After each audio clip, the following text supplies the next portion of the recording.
Naruto created a sensation in its first years, and unlike most anime that get forgotten after a few months, it became the quintessential fighting shonen people are still talking about decades after it began airing. There were 100 different things one could find to talk about when it came to the story and its characters, as well as everything it was based on, namely the still up until then semi-mystical Japanese history and mythology. And just like every show that becomes a worldwide sensation, it was also an easy way for someone to blend in at anime conventions. Are you a newbie who doesn't know anyone nor has an opening for starting a chat? All you needed was a headband, memorize a few hand seals, and run like a retard with your hands stretching behind you. In a few minutes, someone would approach you asking who your favorite characters are. There was stuff going on that you wouldn't see in earlier years, because the internet wasn't as fast or as widespread, and anime were not promoted that heavily yet. As famous as Dragon Ball was during the 90s, for example, it was not everywhere on the same volume as the big three. You couldn't believe how many young people had become weeaboos thanks to it. Not me, as I was already over 20 at the time, and was more into mecha space operas and super violent OVAs. You would go into a net cafe and see dozens of people doing a Naruto marathon. You would see others improving their drawing skills just so they could sketch their favorite characters. There were also those learning Japanese language and history after they got fascinated by the themes and the philosophy of the show. And of course, there were the shipping wars, the theory crafting, the versus battles with characters from the other big three, and a gazillion other things to keep you preoccupied for a decade. It's very easy to see why it was so successful. It was tapping into the need of young people to stand out in the crowd, which was a really big issue for most teenage millennials of the time. Having a war-torn setting was also an easy excuse for action and adventure, while victimizing children at the same time for having to grow up in a suffocating society that expects too much out of them. It was a relatable excuse for empowerment fantasy when it came to young people with first-world problems suffering from social anxiety. Obviously, the more the show kept going, the less relatable it felt, partly because its audience was growing out of its angsty teenage phase, and partly because of how the writing was becoming progressively worse. It began losing its magic once other shows with far better production values came out, namely Suzumiya Haruhi and Death Note, which stole the spotlight and made it obvious that it was just another poorly paced, badly animated Studio Pierrot series. By the late Double O's, only hardcore fans were still giving a damn about it, with the rest seeing it just as an excuse to make money through episode and chapter reviews. It was a milk cow everyone was tolerating because it was vital for the anime industry to keep going. Quality had nothing to do with it. Today it's a shadow of what it used to be, nostalgic if you were once a fan, but otherwise something you most likely regret having invested so much time, money and effort. In retrospect, lots of things did not make any sense from the very beginning. Ninjas don't run around in bright-colored jumpsuits and are sort of needless in a world where anyone can use computers and machine guns. Also, how dangerous can ninjas really be if not even professionals can tell apart a real body from a clone, or a little boy can easily bypass all security and steal top secrets? You can always suspend your disbelief, but deep inside you know there is never going to be any realistic approach to its interesting themes. The foundations of the power system are broken, since most of the so-called tactics come down to people exchanging places with a log whenever it suits the plot.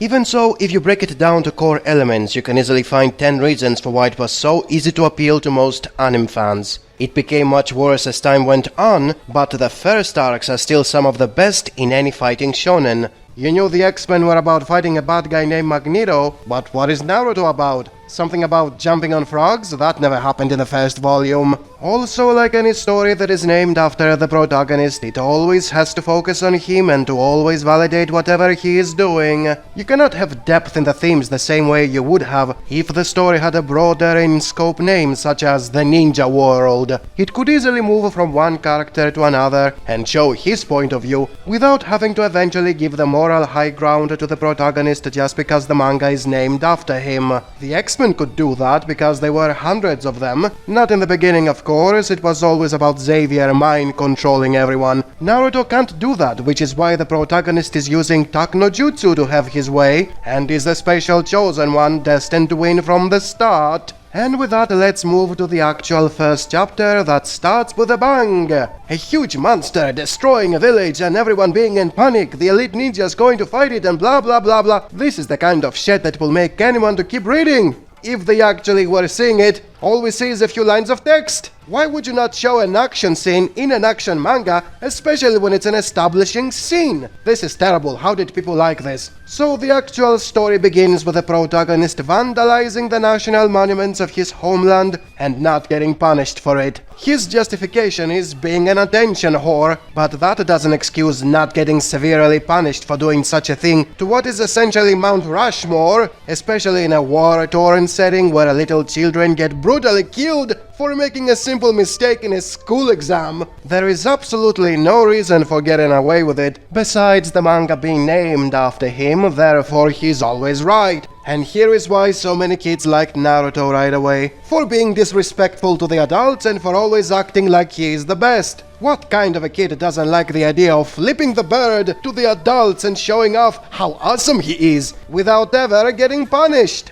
In fact, he's not only forgiven too easily, he's also rewarded with free food. The only excuse given is that he's an orphan, so let's go easy on him. Yes, let's go easy on the one who makes the entire village to look bad in a setting where we are killing each other over a simple mistake in a school exam. It's not because he's the son of the Hokage and the special chosen one right from the start or something. Empowerment Fantasy 101. Then comes the famous being sat on the swing moment, where all the parents are proud about their children and he has nobody to cheer him up, because he's an orphan. It gives a tragic side to his personality, but again, this doesn't excuse the lack of negative consequences in whatever he does. I mean, look at this shit. He knocks unconscious the leader of the village and steals top secret documents for his selfish desires. Is he going to get punished for something that in most countries gets you the death penalty? No, he gets forgiven, because the manga is called Naruto. Plus, he's victimized. Being an orphan is all the justification you want for doing high treason and getting away with it.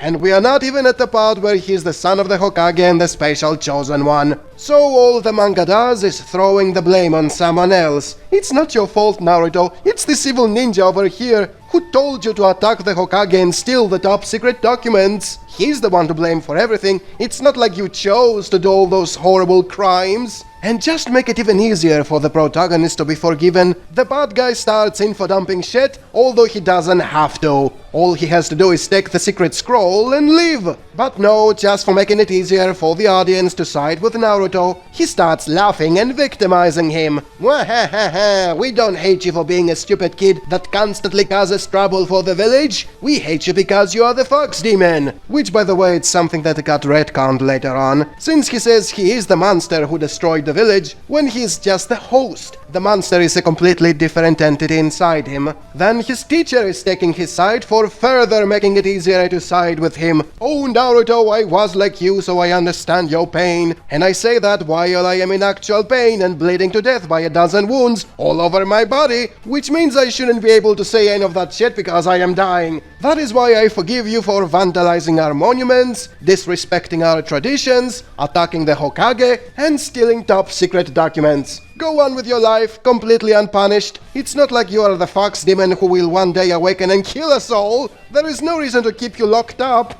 Anyways, after that, Naruto simply uses the technique he learned from the scroll, out of screen in a few hours and without having any battle experience. That is somehow enough to instantly defeat the bad guy. What a rushed and lazy way to end the conflict after all the build-up. But hey, you got your emotional moments, you got your victimizing and the teacher forgiving him, you even got an indirect promise of the protagonist becoming more awesome than the people whose monuments he vandalized. Why would you expect something more from a dumb manga for kids? And that is why he gets rewarded by graduating the Ninja Academy, instead of getting punished for vandalizing the monuments, attacking the Hokage, stealing top secret documents, ruining the image of the village in the eyes of the other ninja villages, and doing all that not for a higher purpose, but for his petty selfish desires. Go on, Naruto, let's have some more ramen as we wait for you to go berserk and kill everyone. Plus, me bleeding to death all this time? Nah, ignore it, I'm perfectly fine. That is how deep the story of this manga is, and why it became one of the best-selling and most popular anime in existence. Believe it!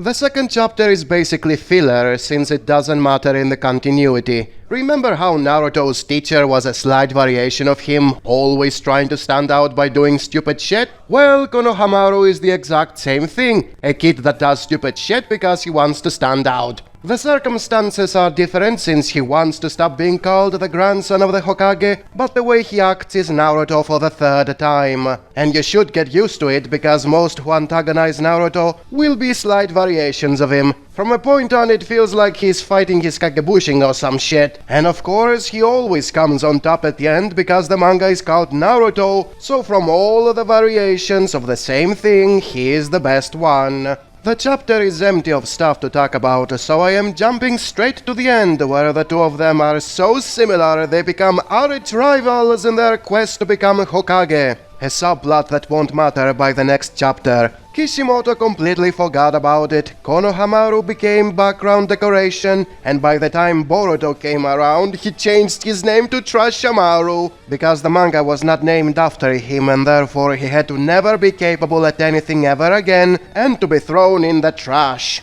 By the way, Boruto is literally Konohamaru, someone who wants to escape the shadow of his predecessor, thus becoming a slight variation of a slight variation, and proving once again how bare bones the characterization of this stupid manga is. After this completely worthless chapter is over, we move to the next one where the actual arch-rival is introduced. Sasuke was written to trigger everyone who had identified with Naruto. He was cool and serious and popular with the girls. Imagine how much the early Narutards were seething with this guy. Oh, why can't I be this popular and have all women loving me just because? He was giving the reader a good enough reason to consider this guy a true rival. Not that Konohamaru bullshit that got forgotten in a few pages and was then reincarnated into Boruto. And especially not that Black Clover bullshit where Asta calls Yuno his rival for no reason other than both of them wanting to be the next Wizard King.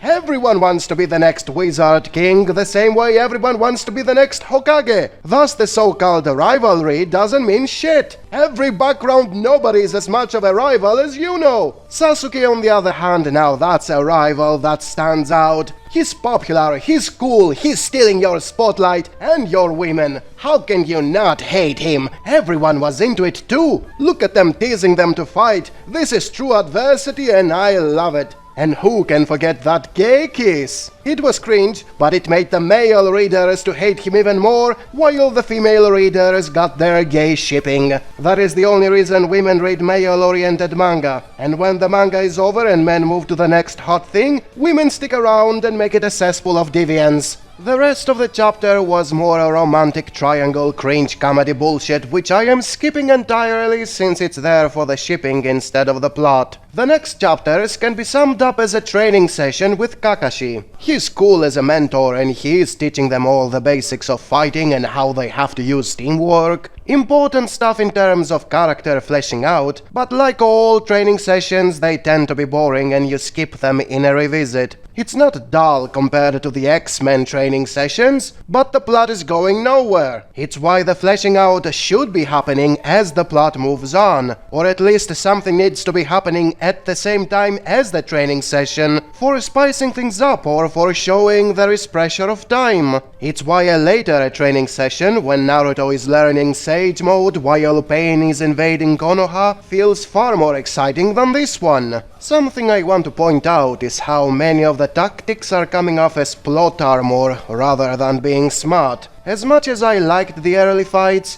techniques such as Kagebushin or substitution were working whenever Kishimoto wanted them to work, and not because they were actually prepared in advance for fooling the opponent. You were constantly wondering, why is it working this time but not the other time? There is no clear answer to that, it was whatever was cool at the moment. A jump scare followed by a troll that was supposed to be a plot twist. It really hurts the smart side of the fighting when you revisit it and realize it's completely random. So let's jump to the next volume, which has a cover that once again doesn't tell you shit about what the plot is about. Yes, it shows the three main characters, but it doesn't show you what they're supposed to be doing. I knew the X-Men were fighting the Vanisher on the second cover. What do I know about the orange jumpsuit ninja? And I saw a few comments that insisted the cover doesn't have to spoil the plot, it just needs to be cool. The manga is called Naruto, it shows Naruto and his team, it doesn't need more.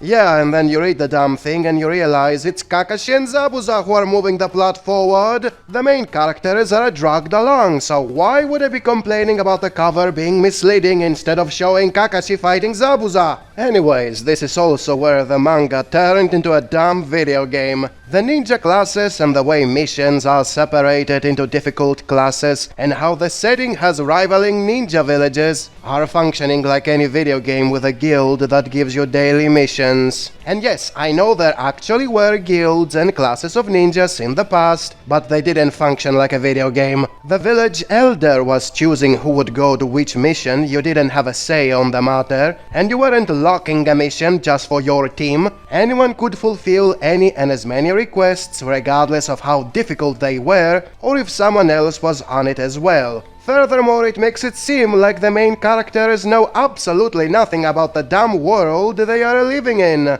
Even if they never had a mission before, or never went to another ninja village, they should know about them from school or their parents. The way it is presented makes it seem like all these years their teachers and parents taught them absolutely nothing, which is dumb. That aside, all this shit is info dumped on the reader, which makes it bad writing in general, because you should be seeing it, it shouldn't be told to you. But then again, Kishimoto was never a good writer, and it is a manga for dumb kids who want to feel special, so why would you expect good writing? You got your hateful rival, you got your gay shipping and your video game missions. Why would you want more? It's fine the way it is. Believe it! There was a small fight with two nobodies I didn't mention on chapter 10 because just like Konohamaru, they were complete filler. It was done so we will know the difference in skill between a middle-class ninja and a high-class ninja, but it doesn't change the fact those two existed for power scaling purposes and then disappeared from the manga. That is not how you blend plot with action. What matters more is how Naruto got both poisoned and injured, and his team was considering the option to give up on the mission and return to the village for saving the life of their comrade. That would be a nice touch. Having the hero facing negative consequences that force him to stall his plans to become Hokage, but no, the manga is called Naruto, so it has to find a way to let him keep going since that is his motto. He never gives up even if it kills him, which won't happen because he never gets punished for his crimes and in this case his mistakes in battle. We see for the first time how the Demon Fox gives him fast regeneration, which is another way of saying plot armor, whenever he should be normally dead or in bed for several months. I am sure the early Narutards saw nothing bad in that. In fact, they would find it to be cool, because they want to be like Naruto and therefore they would love the idea of always recovering from serious injuries and keep going no matter what. Anyways, this pointless diversion is followed by the awesome fight with Zabuza, the first major villain. This was excellent, not the part where they are constantly trolling each other with supposed tactics. You know, when they think someone got hit but it was actually a clone or a log. That's just bullshit done for the cool factor. The part where the apprentices have to save their teacher by fooling Zabuza was the cool shit. It's one of the few cases where the weaker members of a team are helping out the stronger. Because trust me, it's not gonna happen many times more. Once the fight is over, there is a lot of downtime. First we get this subplot about a kid with a sad past, which is very forgettable as a whole, since you will get tons of kids with sad pasts in this manga, and they are slight variations of Naruto's past. Sorry if I don't give a damn from a point on, since they are all basically the same thing. Plus, this kid is not even a ninja with cool superpowers, and we won't see him again after this arc. Meaning he also got Konohamaru'd, and it's very easy to forget everything about him. What a waste of a character. I sure hope later mangaka won't make the same mistake and copy this kind of useless character in a desperate attempt to become the new Naruto. Then come more attentionless training sessions where they explain more video game terminology regarding things they should already know about. Oh wow, you're a ninja and you don't know how to use chakra? How the shit did you graduate? And what a great moment to train in the middle of nowhere when you have no idea how long it will take for Zabuza to attack again. And no, this doesn't mean there was tension. Zabuza was sleeping all this time, he wasn't leveling up or preparing a trap. Also, they learned how to climb on trees, and yet they never climbed any trees in the following battle. What the hell was that all about? Anyways, then comes the fight with Zabuza's partner Haku. It had potential to be a brainy battle, but it ended up being complete shit. It was so shit, I have to use numbers just for pointing out how bad it is. Number 1. Zabuza and Kakashi were standing still for most of the fight. It was a polar opposite to the previous fight when the apprentices were standing still. Now it's the powerful badasses who are doing nothing while the apprentices are doing the fighting. Yes, eventually everyone is involved, but it's like they are waiting for their turn, as if it's a turn-based video game. Number 2. When I said apprentices, I meant Naruto and Sasuke. Since the otherwise super smart Sakura, who can evaluate every situation very fast, did nothing besides being a cheerleader for Sasuke. Get used to her being completely useless because Kishimoto is a sexist pig. Number 3. Naruto and Sasuke couldn't lose in this fight because Haku didn't want to kill them. When Zabuza throws a shuriken at Naruto, Haku stops them. When Sasuke gets pierced by ice needles, Haku makes sure they won't kill him. In retrospect, there is no tension because the main leads are plot armored by their own enemy. Number 4. Haku is a pretentious twat. On one hand, he kept saying he's a ruthless killer, willing to murder anyone standing in his way, and on the other hand, he didn't want to harm two people he just met. Number 5. Naruto does the dumb thing of jumping inside Haku's trap, thus getting himself into trouble because he's a moron. The whole battle became dumb because of it. If he wasn't plot armored, he would be dead for not having a plan and just storming the enemy. Number 6. Whatever they used in the mirror prison didn't amount to anything. It was an advanced bloodline technique you can't defeat with conventional methods, meaning strategies and planning and training and everything that would count as smart didn't matter. It came down to Haku being super special. Number 7. Because of that, all those boring chapters of training amounted to nothing. Number 8. What can defeat a broken power that can't be countered by any strategy? What else besides another broken power? One that came out when the plot wanted it, without Naruto knowing what it is or how to control it. What was the point of all those training chapters if it came down to a sudden power-up that came out of nowhere? Number 9. Naruto goes berserk because he thinks Sasuke died protecting him and is about to kill Haku, but he stops when he realizes it's some kid he spoke to for a few minutes some time ago. Why the shit would he stop for someone he knows nothing about and who murdered his best friend? Who was also his rival, but we don't mention this right now. And number 10, the fight stops and Haku infodumps his tragic past. What kind of a moment is this to start blabbering about your life story? And why would a berserker Naruto be interested about the one who just murdered his best frenemy? Because it's a stupid manga for kids who want to feel special, that's why. Then comes the aftermath of the battle, which would be the perfect opportunity to show a brutal ninja setting. There were casualties on both sides. Haku killed Sasuke while protecting Naruto, and was then killed by Kakashi while protecting Zabuza. Nobody would be morally right, since they were all essentially mercenaries, fulfilling a paid contract while having strong bonds with their comrades. But no, we couldn't have that because it's a stupid manga for kids who want to feel special. Kishimoto had to ruin it by throwing in a one-dimensional bad guy who plans to kill them all. There goes the grey morality, now there is a clear bad guy both sides need to team up against. Oh, and Sasuke is not dead, he survived. Why would Kishimoto kill the guy all the Narutards hated and all the Fujoshis loved?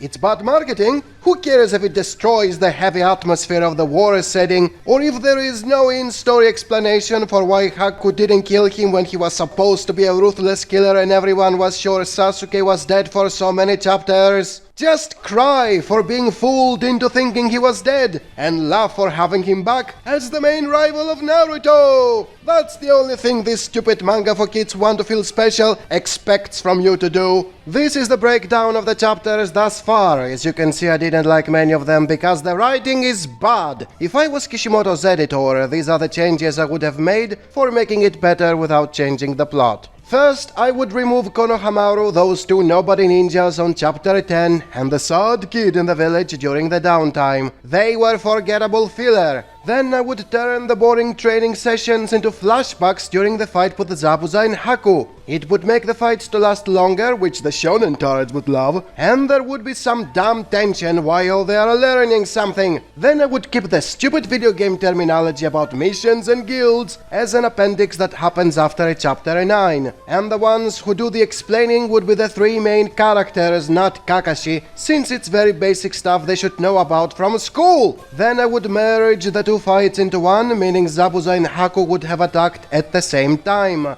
This way there wouldn't be any boring downtime and everyone would be fighting someone instead of standing still and waiting for their turn, like it's a turn-based video game. And when I say everyone, I include Sakura, who wouldn't be a useless cheerleader. Haku would have info-dumped his backtrap before the fight begins. The mirror prison would be beaten with strategy, not broken powers. And that one-dimensional evil capitalist wouldn't appear at the end to ruin the mood. There you go, the same plot, infinitely better. Believe it! Here is something that seems great on the surface and becomes shit the more you think about it. Although most panoramic views of the areas are detailed and makes you wish you were there, they get no elaboration, which results in the world building being surface level. The classic question most would make is, why do they have 20th century technology but their weapons are still stuck in medieval times? You can't just assume ninja magic is more powerful than whatever they have invented so far, but that would be headcanon. The technology never blends in the plot. It's as if their homes exist in the 20th century, but when the missions begin, we are back to medieval times. That's not good world building. You want more? Why is Naruto living alone? Who raised him? Don't they have orphanages? Did nobody want to adopt him? Who's paying for all the stuff he has? Who's checking out how he's doing? What happens if he ever gets sick? Or he goes berserk and murders everyone, as they fear he will one day? The show never addresses any of that, and it's not some minor detail you can overlook, since most of the drama regarding his sad past is based on him being an orphan. If he was adopted, he wouldn't become a loudmouth attention whore, and he wouldn't have committed all those horrible crimes. And if nobody wanted to adopt him because they were afraid of his fox demon, then they wouldn't throw him in a house to live all alone and without supervision. I can keep going on with details such as these, and it always comes down to Kishimoto never explaining shit, letting the audience to make up whatever headcanons they like, and leaving his world building to be nothing besides detailed panoramic sceneries. Anyways, we have another downtime where we are introduced to dozens of secondary characters. The presentation hypes you up to anticipate future fights with them, because everyone is constantly exclaiming stuff like, "He's so strong and his jutsu is high level!" Also, the presentation is identical to the Sasuke introduction. The main characters instantly don't like the other ninjas who came to participate in the exams, and rivalries are formed with practically everyone. There is tension in these chapters and character relations are established, so they are definitely plot related. It's just that, exactly as it happens with training sessions, they lack stakes. Nobody is in actual danger, and in retrospect, none of them matter, because they all become background noise to whatever Naruto and Sasuke are doing. If I sum it up, this chapter has come down to every boy dislikes all the other boys, and every girl is fascinated by the boys. That's it! We didn't need so many pages for something so simple that would show again and again later on in more exciting moments, and which eventually doesn't matter because Kishimoto is not going to do something significant with any of them. By the way, once again we see why Kishimoto is a sexist pig. None of his female characters have objectives that aren't a romantic relationship with a boy. Then came the written exam, which was essentially another training session. That takes place in a freaking school, which is overused in anime and never plays a part in anything. What's the point of having a school for ninjas when they graduate without knowing a thing about missions and chakras and other villages? It's almost like Kishimoto threw it in there just for having something the target audience will find relatable and not because it had an actual purpose in the setting. That's why his world building is so superficial. Also, what kind of a lame exam was this? Although it was showing how good someone is at using his powers for cheating without getting caught, there were no stakes. And no, failing at the exam does not have any stakes, when they can all simply try again next time without losing a thing. Also, later on, they show the same same powers we see here, only they do it during a fight when stakes exist. So it's nothing beyond an introduction to the powers they possess, and which we will see anyways many times again. Furthermore, whatever skills they used in this exam didn't amount to anything since you weren't actually passing the test by using jutsus without getting caught. You were passing simply by not giving up, which is what Naruto did, and passed the test although he didn't use any jutsus and didn't answer a single question in the exam. It was never about skill, but rather about determination. What a great message for the readers who have identified with Naruto! They are told they don't have to try hard in order to succeed, they just have to be self-entitled pricks who constantly yell about deserving to win without actually having the skills to deserve anything. No wonder millennials ended up the way they did. It was all Naruto's fault. And I know more stories were doing the same at the time, such as Harry Potter, which is essentially Western Naruto, but very few stories are contradicting pre-established information that creates plot holes as much as Naruto did. Every single adult ninja he comes across is eventually impressed by him, which shouldn't be the case. They were all supposed to know who he is and what he has inside him. They are all supposed to be terrified of what he can do if he ever goes berserk, to the point of leaving him alone in a house to grow up on his own. Don't ask me how that is possible. And when he committed all those horrible crimes in the first chapter, the entire village wanted to kill him. How do you move from a terrifying monster everybody knew about and wanted dead to a boy nobody seems to know of and is very impressed with how self-entitled he is? There is no correlation, as if Kishimoto rewrites the pre-established lore however he likes. Remember when Naruto was the Fox Demon and not the host of the Fox Demon? I sure didn't forget. Anyways, after 11 chapters of boredom since the beginning of the Chunin exam arc, and which would be better off if they didn't exist, the good stuff finally begins with the second part of the exam in the Forest of Death. Easily one of the best parts in the entirety of the manga, since there are actual stakes and the characters are using techniques that matter in passing the test, instead of simply yelling about not giving up and calling it a day. With that said, the inconsistency in the writing makes it hard to enjoy even one of the best parts of Naruto. Despite on the surface being full of very tactical and brutal fights that often result in the death of several participants, you are made to ponder how strict the rules in this setting are. Naruto committed a dozen heinous crimes in the first chapter. Every adult besides his teacher wanted to murder him, and yet he was never punished. That means the setting is easy to forgive mistakes and avoids punishment, even towards walking disasters like Naruto. And then you get a school exam where the simplest mistake in battle results in the bloody and horrifying death of multiple people. They say it's a display of power among the ninja villages, which turns the school exam into a battle royale. But if it really is about showing how powerful a village is, why are they forgiving Naruto for making them seem incompetent? There's that inconsistency again. Kishimoto is presenting things however they suit him, instead of how they should be based on the rules he established. And another thing, Orochimaru's plan was convoluted when you see it in retrospect. Not the Kabuto part, that one made sense and I liked it. Kabuto was hired to gather information on the abilities and the participants and the defenses of the village. Unfortunately, he also plot armored Naruto's team to pass the second part of the exam. If he didn't do that, Naruto would have opened the scroll and his team would get disqualified. There was no reason to do that. In fact, there was no reason for Orochimaru to do anything besides spying the village through Kabuto. The Sound Ninjas, for example, were ordered by Orochimaru to kill Sasuke, something he clearly doesn't want to happen since he wants to take over his body. Maybe he wanted Sasuke to push his body to the limit by trying to stay alive,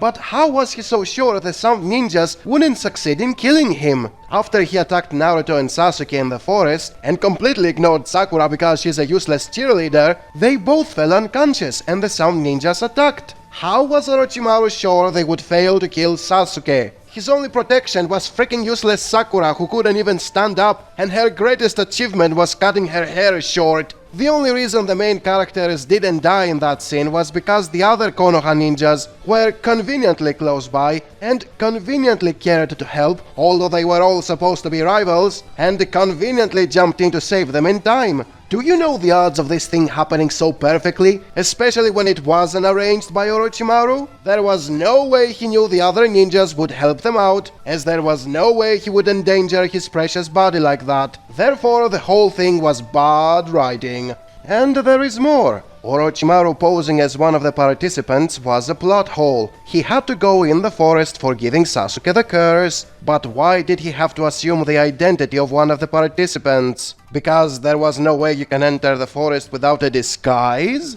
If that is true, how did he come out of the forest after his real identity was exposed? You get what I mean, right? If there was no way to go inside the forest without a disguise, how did he come out of the forest without a disguise? Also, why did Orochimaru need to curse Sasuke if he could simply kidnap him or mention he's an enemy of his brother so they could become allies? Why didn't he leave the forest with him and order a few ninjas to take him to a dungeon somewhere? Don't tell me it's impossible for Orochimaru to have a few undetected ninjas leaving the village with Sasuke, because that's exactly what happened. And don't tell me he couldn't simply convince Sasuke to join him in the forest instead of going through all that improbable shit. If Orochimaru had mentioned he can make him strong enough to kill his brother, Sasuke would run after him in a heartbeat. Yet he didn't say anything about his brother, and instead was cryptic, left immediately, and went through a convoluted plan with a 1 in a trillion chances of success. It just had to be unnecessarily complex for the sake of mystery bait and theory crafting, which the pretentious overthinkers are addicted to.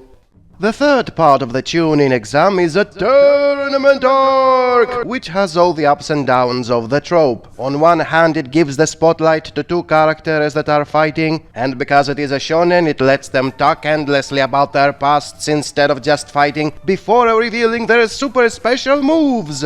It's silly but also very effective on action fans. On the other hand, it doesn't have the stakes of the Forest of Death, since they never allow someone to be killed, and it lacks the complexity of Battle Royale, since they can do very simple field tactics and stealth, and there can't be team effort or someone else jumping in to mess things up. It's just two people fighting and everybody else commenting on how awesome they are, especially the girls, who are literally cheerleaders for the boys. Kishimoto, you sexist pig! This changed the third reason of why the show was appealing, but it didn't damage it yet, since the tournament structure was giving the spotlight to the two participants, while everyone else was reduced to spectators. It works when nobody else is allowed to do something and fails only when everybody's fighting at the same time. I have no actual problems with the tournament fights, since there is no plot that can mess with continuity errors. In a possible remake, nothing needs to be changed in this part.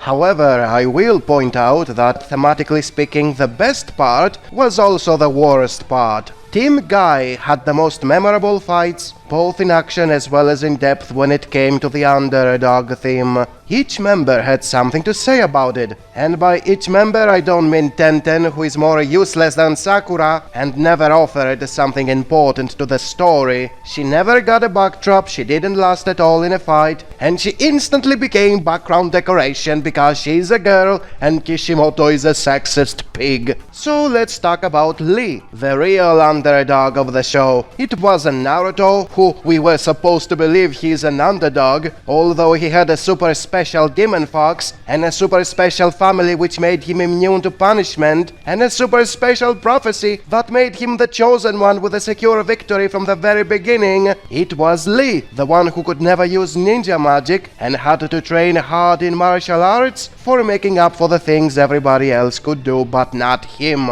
For the standards of a ninja world where everybody can shoot fireballs and exchange places with a log, Lee was like a cripple taking part in a marathon. Without the special abilities or nepotism or destiny to back him up, he got as far as he got through sheer determination and hard work. It's something almost no other shonen protagonist can do, and yet they keep trying to fool us into thinking all those privileged people are underdogs we are supposed to root for. No, bitch, Lee's the real thing. With that said, Lee lost in his fight because in a moment of true brilliance, Kishimoto made it clear that just by being an underdog, underdog, you don't automatically become more powerful than the special chosen ones or the privileged, who on top of having no defects that keep them behind everyone else, they also possess superpowers no mortal man has the slightest chance against. It's the same as any paraplegic, who with enough training can surpass an average athlete, but he can never top the elites who are in both physical peak and also receive all the privileges money, technology, connections and fame can offer. A harsh but truthful statement.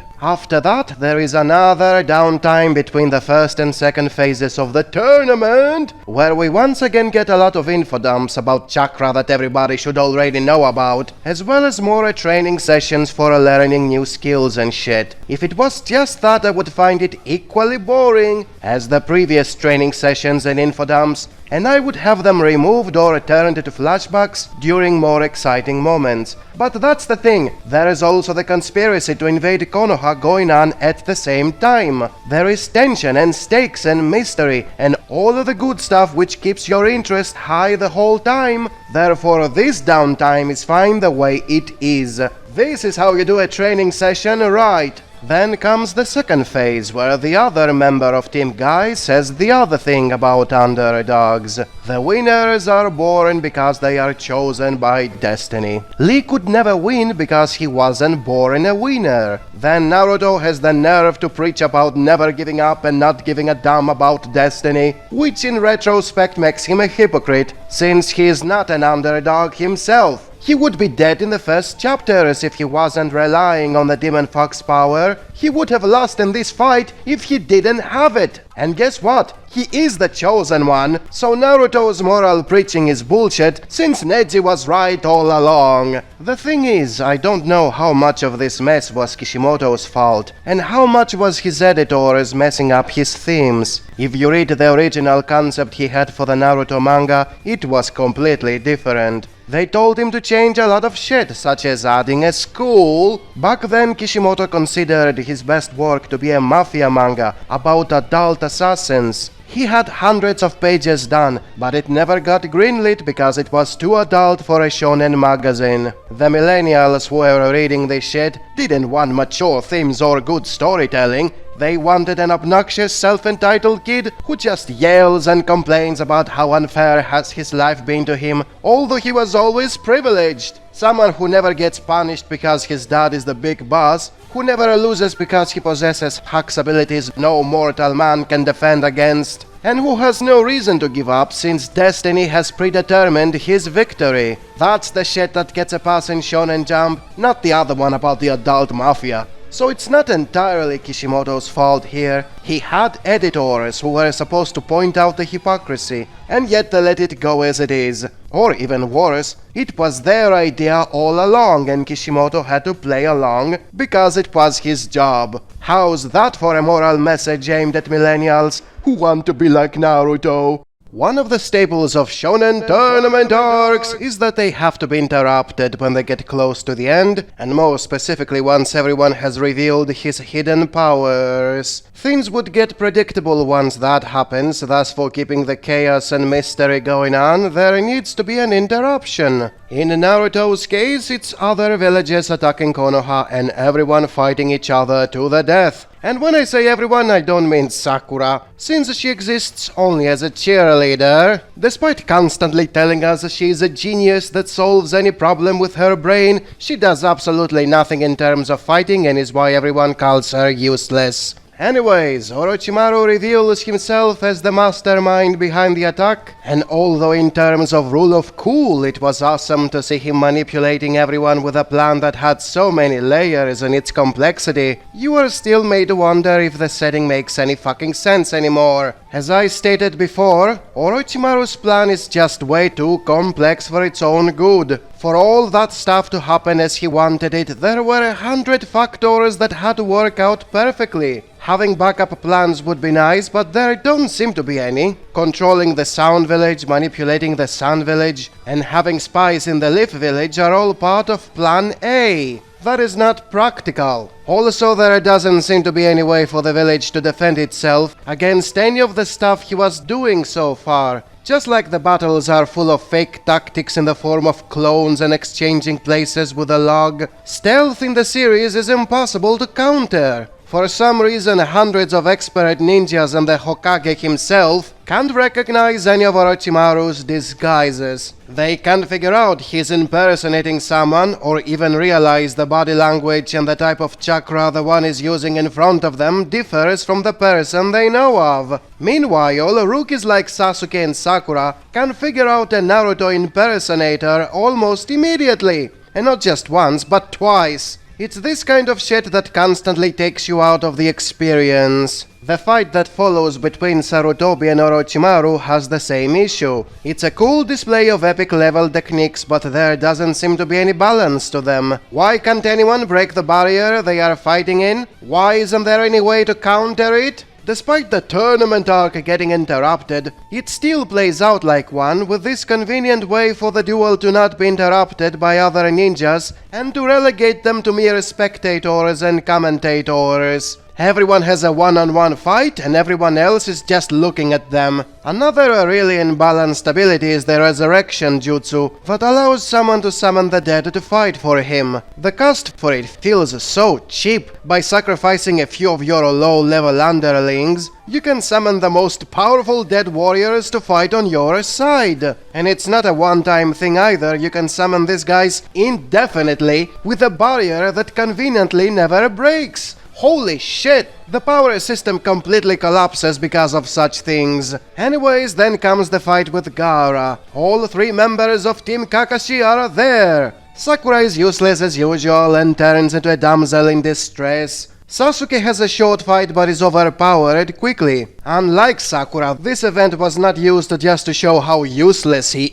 is, since upon seeing Naruto fight, he gets motivated to get stronger and surpass him. Then Naruto fights Gaara, where you get another sad backdrop about another sad boy on a swing. I told you they are all slight variations of Naruto, didn't I? From a point on, they all feel like Kagebushi no Jutsu of the exact same thing. And it typically ends with Tak no Jutsu, where Naruto uses the power of friendship to magically make decades worth of emotional scars to go away in a second. Which can't really happen in real life. But then again, we are talking about a show where people have computers yet still fight with kunai. I have nothing more to say about this fight. The actual choreography wasn't that good, and it ended rather fast. The actual good part comes afterwards, when Konoha has a funeral for all the people they lost during the battle. Negative consequences are quite uncommon in shonen. They either don't exist or you never see them. Over here we see casualties besides major characters fighting and showing off their superpowers. And the village doesn't magically get back to normal by the next chapter, as it always happens in Power Rangers or some shit. It's touches like this that make parts of Naruto to hold up after all these years. And it's bullshit like the Pain arc later on that ruin everything, since everyone constantly dies and then casually comes back to life as if nothing important had happened. With that said, not even the funeral scene was perfect, since there weren't that many consequences. For example, we don't see anyone reacting to Naruto for somehow summoning Nine Tails in his fight with Gaara. There is no reward for Naruto for defeating the elite of the Sun Village. There is no panic after seeing Nine Tails appearing as they feared. There is no apparent punishment for the Sun Village attacking Konoha, and nobody's attacking the Sound Village even though they know Orochimaru is their leader. So yeah, there are consequences, but there aren't as many as there should be. After that we get the introduction of Itachi, where the manga starts losing its tight plot. Despite being foreshadowed since the very beginning, his arc doesn't get resolved in the arc he is introduced, which is a strict contrast to the Zabuza arc and the Chunin exam. Here on, you constantly get introductions of story arcs that remain unresolved for hundreds of chapters, while other arcs happen at the same time. It's something positive for the pretentious overthinkers who are given the excuse to keep creating theories about how are all these things gonna play out in the far future, and which for some reason they always have to do with edgy Super Saiyan 5 transformations. It also helps in terms of sales, since many people are going to continue buying the manga only because they want to see those arcs getting resolved, even if they don't care much about whatever is currently going on. It's basically have faith it gets better and give the manga a chance, it's only been 500 chapters. It's cheap tactics for cheap thrills which never leave you satisfied after you keep hyping them up for years in your head, and create unreasonable expectations that will never match your headcanons. It also doesn't help that a lot of things eventually get retconned, such as the real reason Itachi killed his clan. You are building your expectations around the lie, and when the actual reason comes out, you are supposed to accept it and magically change your expectations while worshipping Kishimoto and his brilliant storytelling. When it's otherwise a retcon and you are constantly being lied to. Every long-running shonen does that, I hate it, and so should you. After Itachi conveniently escapes Jiraiya's attack so we can have his arc hanging for hundreds of chapters, Jiraiya trains Naruto on how to use Rasengan, which means having to tolerate a really long segment where nothing happens besides Naruto fooling around with water balloons. It's nice to show the procedure to learn a new technique, but if nothing else is going on in the meantime, and the plot freezes until they are done with the training, you end up skipping it during a revisit since it's freaking boring. After that, they go to convince Tsunade into becoming the next Hokage instead of joining Orochimaru. Despite having a lot of action involving the Sannin, it's another very prolonged and very simple segment with very little to care about during a revisit. Tsunade had a very small impact on the overall plot, and most people only end up remembering her enormous boobs and how she taught Sakura how to punch and heal. Too bad she didn't taught her how not to be useless. She also had this drama about her loved ones dying in a flashback, which is supposed to make us feel sorry for her, but it doesn't work well since there is a kid that looks exactly like Naruto, so it's yet another slight variation of Naruto's sad past. All these flashbacks end up being the same thing and blend into each other after a while. You only end up remembering them as alternative Narutos who had a bad outcome because the manga wasn't named after them. Plus, once again, decades worth of psychological issues are fixed with a simple tak no jutsu. Plus, the whole thing is never brought up again. Tsunade's PTSD is magically cured and all of a sudden, she has nothing to offer anymore. It's almost like her entire character was written around one fleeing flashback and no thought was put into what she can offer outside of that flashback. Another example of Kishimoto not planning ahead as much as he did up until the Chunin exam. The search for Tsunade begins the slow decline of the series. Without the excuse of a tournament to give a focus on everyone by limiting the rest as spectators, now you clearly see how there are way too many characters who are not doing anything or are vital to the plot. Anyways, Tsunade becomes Hokage and Kishimoto doesn't miss a minute before expressing his sexism once again by depicting women as horrible creatures. For some reason, many characters become a mouthpiece for whatever bullshit ideas Kishimoto had about the opposite sex, and it can be very offending for some. We also find out Shikamaru is the only one that got promoted to Chunin because he surrendered during his duel. I mean, he was using his brain. Meanwhile, Naruto, who didn't surrender in his duels, defeated all the prodigies in the tournament and is already more powerful than most expert ninjas,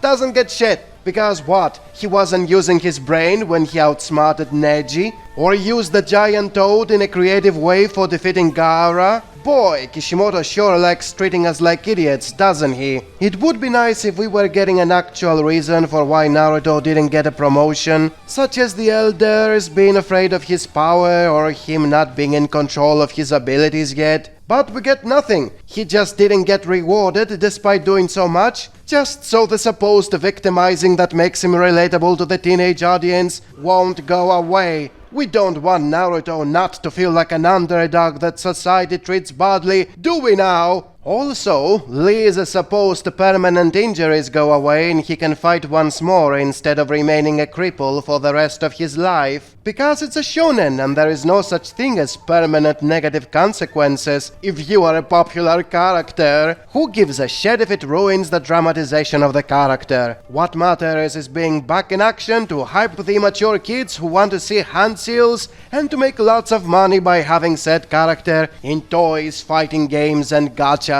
Who gives a shit about good dramatization by leaving him as a permanent symbol of what happens to actual underdogs who go up against prodigies? The damage continues to escalate in the Sasuke Retrieval arc by having the rival hijacking the plot. Up until now, it was about a dozen nations and hidden villages in a constant power struggle. This was all thrown in the trash for a mission of revenge by a guy who belongs in the most overpowered race in the world.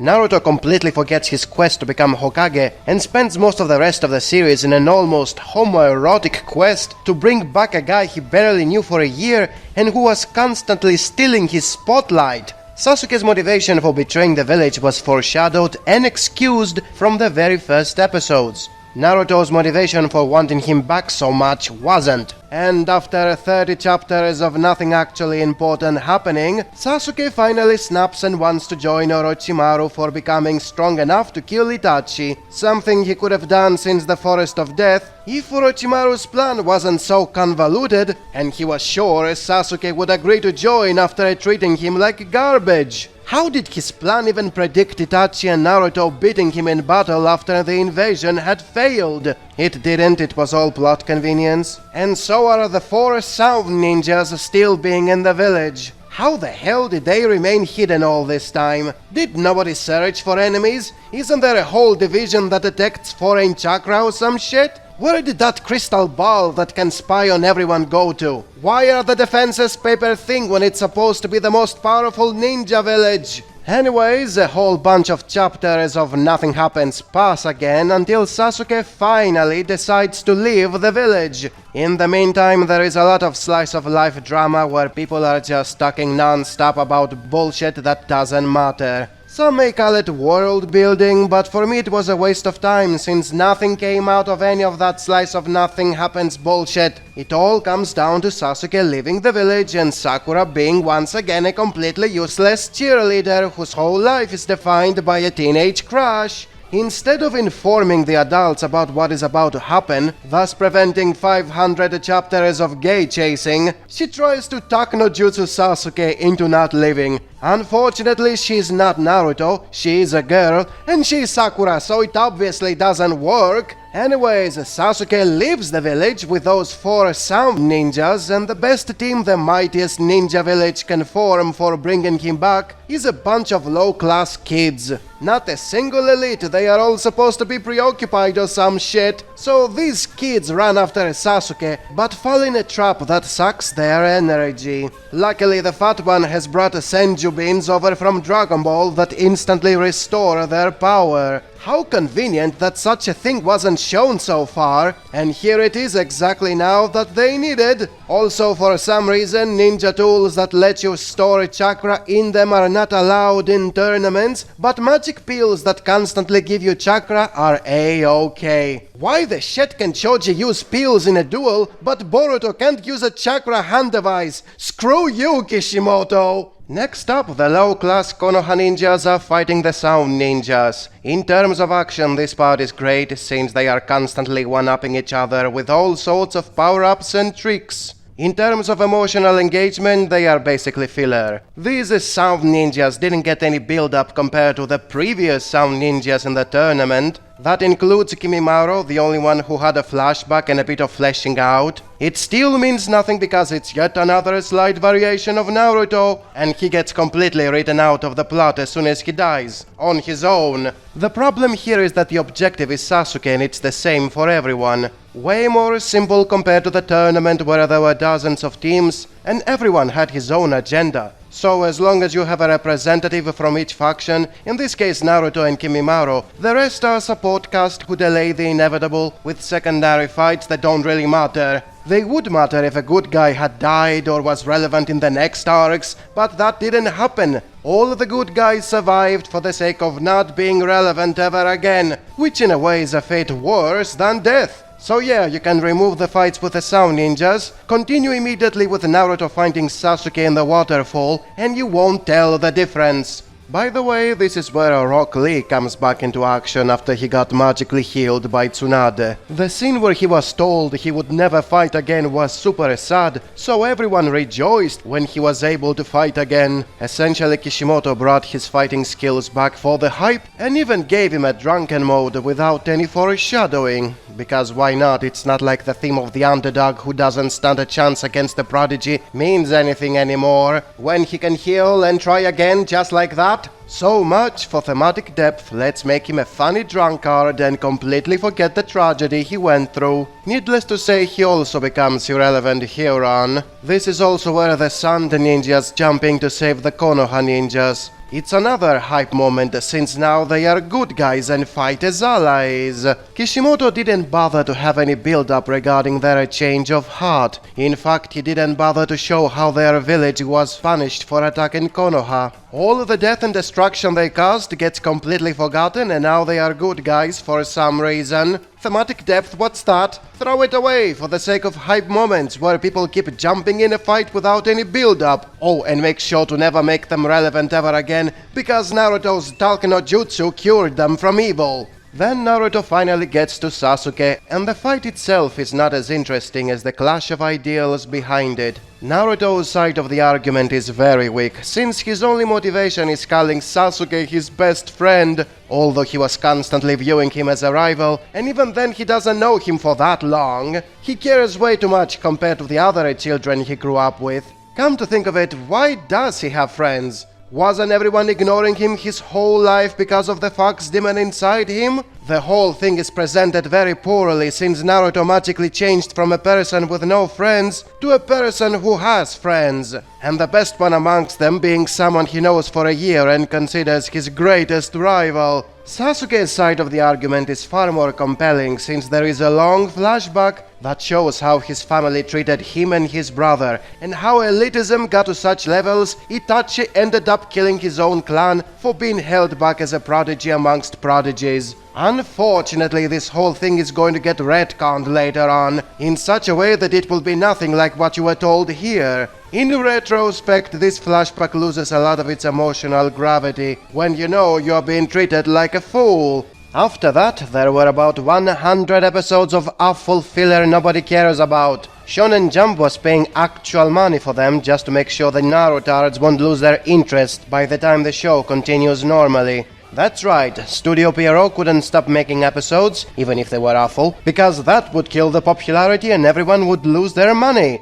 That's how much everybody cared about the actual quality of Naruto, and the reason we are all making fun of it today. After fleshing out the Sasuke with mostly flashbacks, we move to Kakashi, who also gets fleshed out with mostly flashbacks. And what do you know, it's a slight variation of Naruto. Obito is the prodigy Sasuke, Kakashi is the orphan Naruto, and Rin is the completely useless Sakura, getting defeated instantly, then getting kidnapped and being in need of rescuing. And obviously, since none of them are Naruto, someone who has bullshit plot armor in Jesus' destiny, they don't get a happy ending. By the way, in terms of timing, this flashback comes out of nowhere. Why do we get it now? There is no transition with what came before or comes after. And yes, it does foreshadow a character that seems to be dead, but appears alive later on. It's not worthless, it's awkwardly inserted. Plus, it's really badly written. It's supposed to be tragic and emotional, but man, does it mess up the difficulty for someone to gain a Sharingan. We're supposed to believe Orochimaru has to plan carefully for several years before getting the Sharingan, when Kakashi got his in a few minutes and under the most inappropriate circumstances. How the shit do you perform a quick organ transplant with no preparation, no proper tools, no anesthetics, no expert surgeon, no proper facilities, while under a rock slide during a dangerous mission where you can be attacked at any minute and it still somehow works out?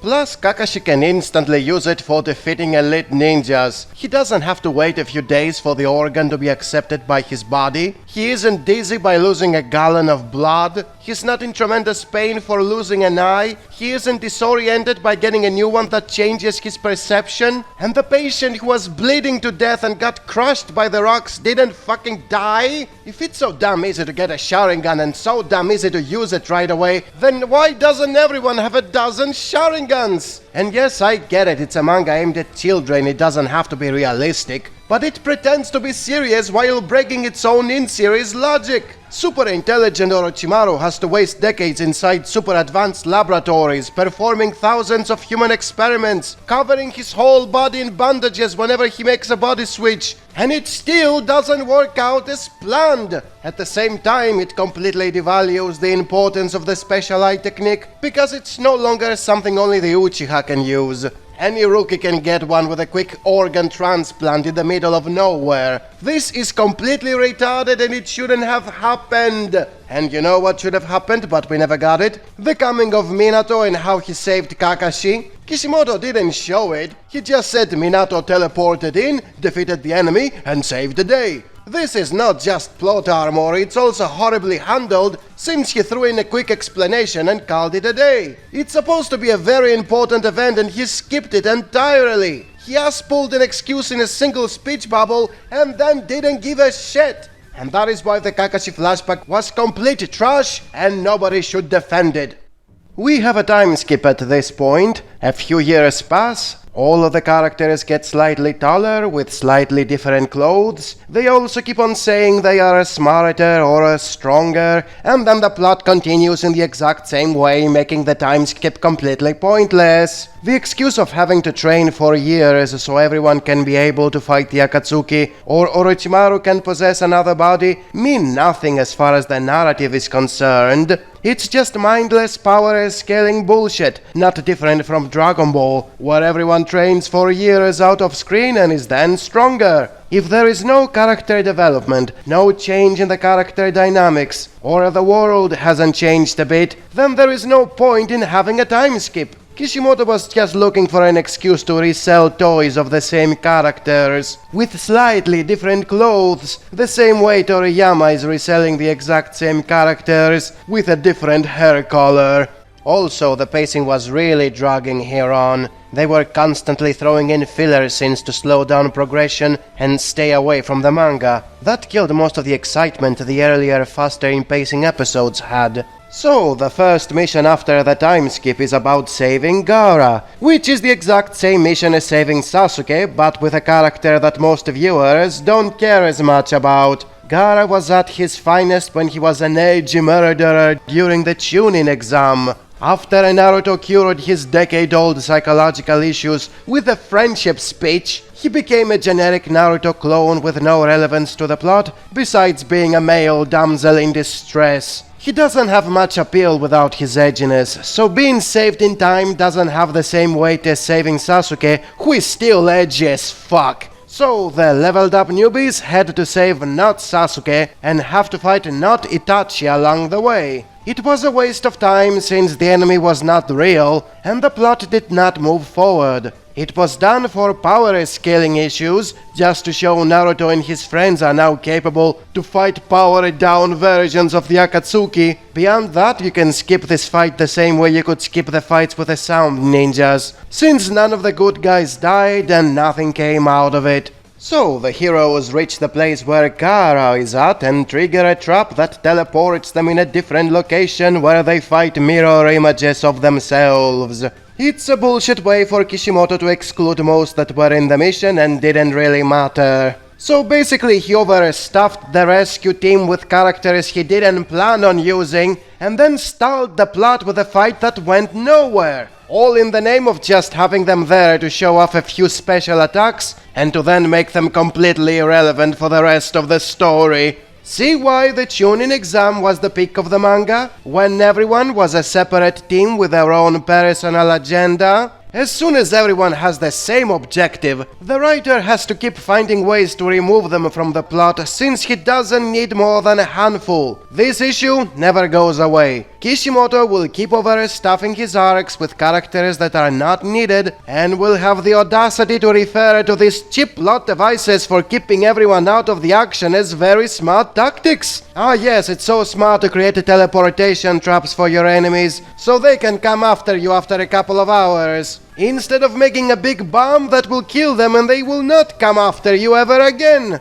This is so smart. It is not plot armor and bad writing, it is smart. Anyways, only Naruto and Sakura remain relevant and they take on an Akatsuki each. Or so we thought, since one Akatsuki is just running around stalling time and then fakes his death. Yes, more wasted time on someone who can easily be skipped and you won't miss a thing. Well done, Kishimoto. As for Sakura, she is finally given the chance to be useful for once. And she fails once again. She's not fighting by herself, she's been controlled like a puppet. The fight with Sasori is actually amazing. It has the same issues of making things appear out of nowhere and exchanging places with something else whenever the plot said so. But in terms of technique, spectacle and dramatization, it's one of the best in the series.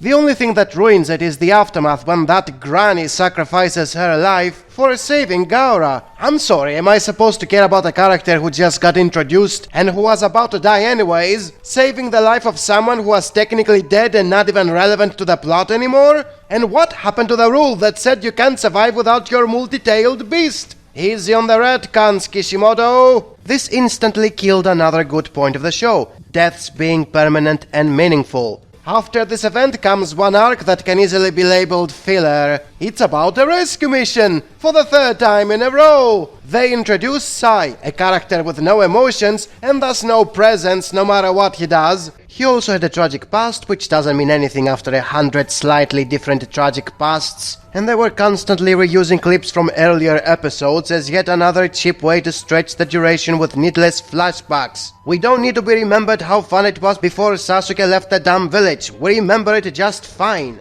There goes another good thing that got ruined because of the repetition. They try to capture Kabuto and fail, so that didn't go anywhere. They fight Orochimaru, which also didn't go anywhere. Naruto goes berserk, which again doesn't go anywhere. The fight was nice, but nothing new actually happened, and the plot didn't move forward at all. Kishimoto was milking his success hard and wasn't even bothering to plan ahead. By the way, do you know what Sakura's contribution was in this filler? Falling unconscious in the first second of the fight and needing to be rescued once again. All those years of training sure paid off, didn't they? They got so much character development during the time skip. Naruto is no longer an immature moron who is losing his composure at a drop of a hat. Sakura is useful in battle, Sasuke no longer hates his brother, and I am being sarcastic. They just changed clothes and are a bit taller, that's it. Anyways, after the fight, they chase Orochimaru, but Sakura is once again being Sakura,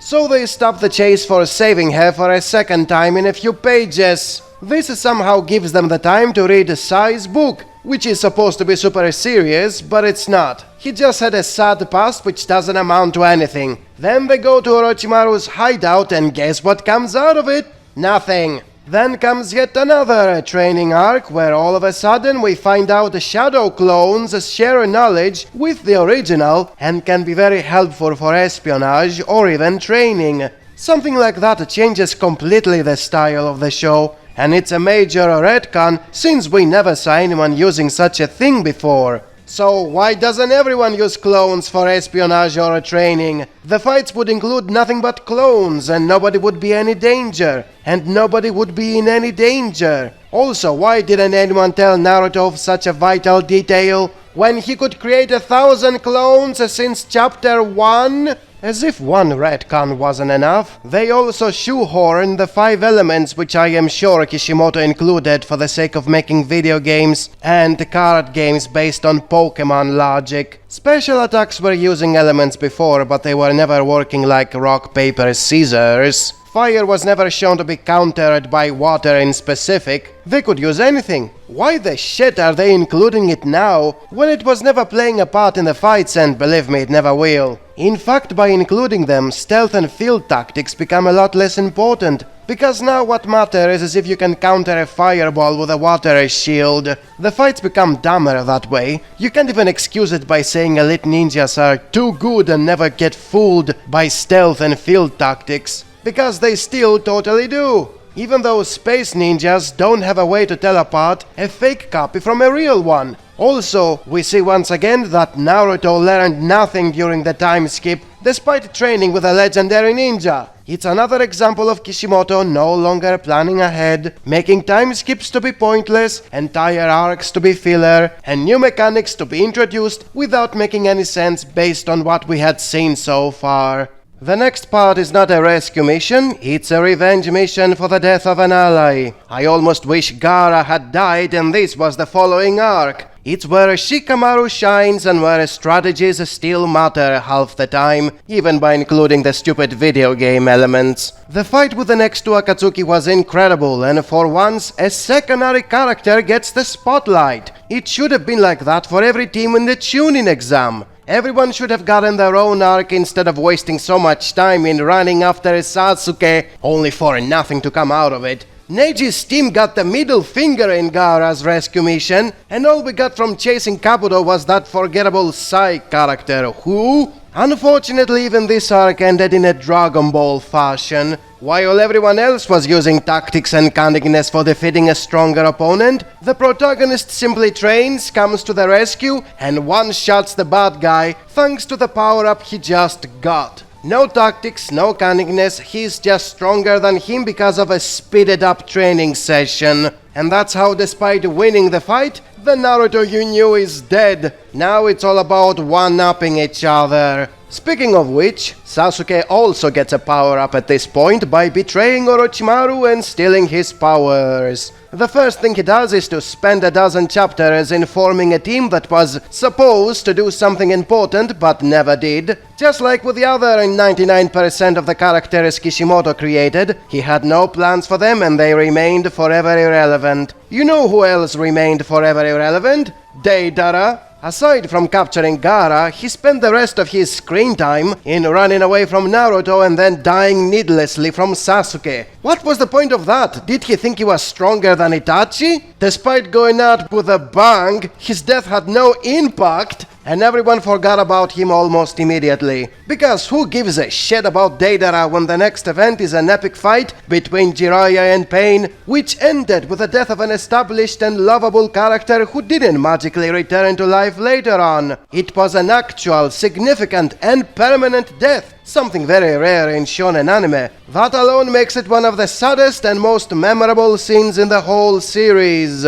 Let me repeat it once again. Who gives a shit about Deidara when the next event is an epic fight between Sasuke and Itachi? This was a duel that was building up since the beginning of the manga and had a lot of weight to it. It was a mixed bag since a fight between Sharingans can be very confusing. You never know when something is not an illusion, and no matter what happens can be undone by calling it a mental trick. Also, technically speaking, Itachi didn't want to kill Sasuke. He wanted to die for ending the hatred or some bullshit. So although it was emotional, it never really had any stakes. It was also focused on subverting your expectations than being the conclusion to a conflict that existed since chapter 3. The end of Sasuke's quest for vengeance leads to another quest that essentially alienates the reader from the initial story even further. Now Sasuke wants to destroy Konoha, which felt like a desperate attempt to stretch the story of the manga even further than giving closure to his character. You could say we got more Naruto this way, but prolonging the ending for the sake of prolonging it doesn't mean shit if the new objective is not handled as well as the previous objective. And it wasn't, since Kishimoto was not planning ahead anymore. Furthermore, the new objective exists only because the previous objective was based on a lie, which is far from a good way to continue a story. Everything you knew and loved about emo Sasuke was a lie.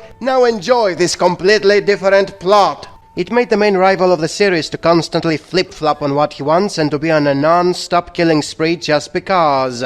And I don't limit this issue only to Sasuke. At this point, even Naruto's image changes from an underdog to a special chosen one. It ruined everything that made him relatable in favor of a lame power fantasy. Imagine the reader being invested for many years on a specific narrative, and then all of a sudden he is told, Luffy's fruit is not rubber, or Eren finds out humanity was never almost wiped out. the average reader would feel betrayed, and he will hate the story thereafter. A fanboy, on the other hand, will just yap about amazing twists that nobody saw coming, how the creator is a genius, and how the real story begins now, instead of admitting everything he was invested in was a lie, and all the trust he was showing up until now was betrayed, since he was played like a fool. Naruto was the typical insecure boy who was seeking recognition from his peers. He wasn't the smartest or the most handsome and was jealous of a silent type pretty boy getting all the pussy for being a cold bastard. That's why so many people liked him, and now it's all gone. Anyways, the next part is completely boring and another proof of Kishimoto not planning ahead. Jiraiya left an encrypted message before he died, and they waste many chapters in solving it. It didn't matter in the long run, and it felt like a desperate attempt to make you think the manga was still intelligent instead of becoming a Dragon Ball clone. Sasuke goes after a multi-tailed beast host, which is another thing Kishimoto gave up on. He created 9 of them, and besides Naruto, Gaara, and the Black Rapper, he didn't flesh out the rest of them, when on paper, each one of them could be the protagonist of a whole arc. He also left for last a Black Rapper, which might have been cool at the time it came out, but nowadays it's a racial stereotype many don't like. You finally have a token black guy in a popular manga, and he can't shut up about rap. He's also way stronger than what the power scaling would imply this late in the plot. He's giving Sasuke and his team a hard time when they are supposed to be super powerful. They don't even manage to capture him at the end, he manages to get away. Why wasn't this guy doing anything throughout the story? He could easily take out most of the bad guys. Oh, that's right, Kishimoto wasn't planning ahead. Evident by how we never saw much of the other ninja villages besides the sand one. As soon as Sasuke left the village, he hijacked the plot, and we hardly left the fire country ever since. Good job, Kishimoto! You threw your world building in the trash, and then you gave us a racial stereotype. Anyways, Pain invades Konoha, and we get one of the most broken characters in the show, since he owns everyone in battle and nukes the whole village. Remember all the elaborate plans and the large armies Orochimaru had to organize before he could invade Konoha, and he still failed? Pain doesn't need any of that. He just attacks with the 6 bodies he controls and obliterates everyone. I'm gonna say it one last time. Who gives a shit about Deidara blowing himself up and getting instantly forgotten when Pain defeats everyone and blows up the village? Now that's an impact to keep the tension sky high.